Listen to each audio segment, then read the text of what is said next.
Magandang tanghali po. Oras na para sa maiinit na balita. Sa pagpapatuloy po ng rehabilitasyon sa Manila Bay, inilalatag na rin ang plano para sa gagawing dredging o paghuhukay sa pamosong Look. Layo nitong matanggal ang mga burak na nasa ilalim ng dagat. May ulat on the spot si Mark Makalalad ng Super Radio DZBB. Mark? Rafi, naghahanda na ang Department of Public Works and Highways o DPWH sa gagawing dredging activities o paghuhukay sa Manila Bay. Ito'y matapos makumpleto na ang water survey o pagsusuri sa kalidad ng tubig dito.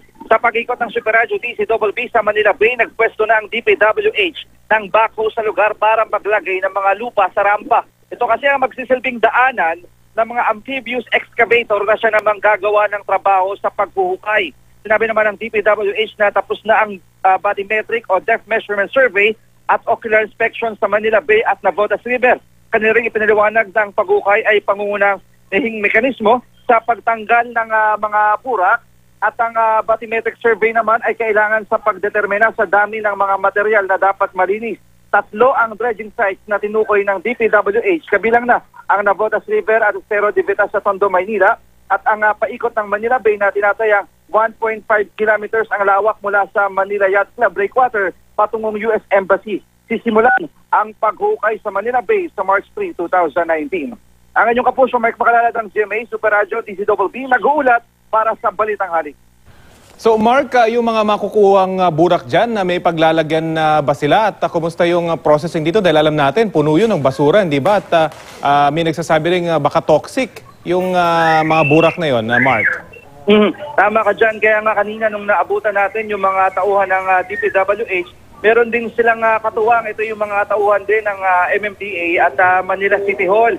Ang kanila namang sinasabi dahil nga ito ay gagawin pa lamang sa address ng Marso, kaya pinaplansya pa nila yung ibang detalye na tanong natin sila kaugnay doon sa paglalagyan ng mga burak. Ang kanilang sinabi sa mga susunod na araw pa nila ilalabas kung paano yung magiging sistema o plano kaugnay sa paglalagyan ng mga kalat na yan, Rafi. Pero Mark, natapos na ba nila yung kanilang ginawang survey? Kasi sa pagkakaalam natin, yung MMDA nagsagawa ng diving operation para makita yung ilalim nitong Manila Bay, at least dito sa nakaharap dyan sa Rojas Boulevard, Mark.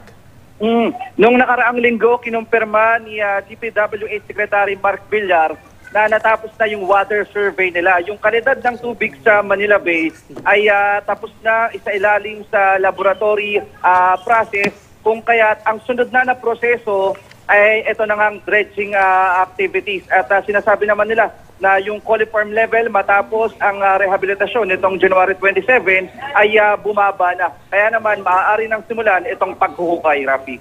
Okay, maraming salamat, Mark Makalalad ng Super Radio DZBB.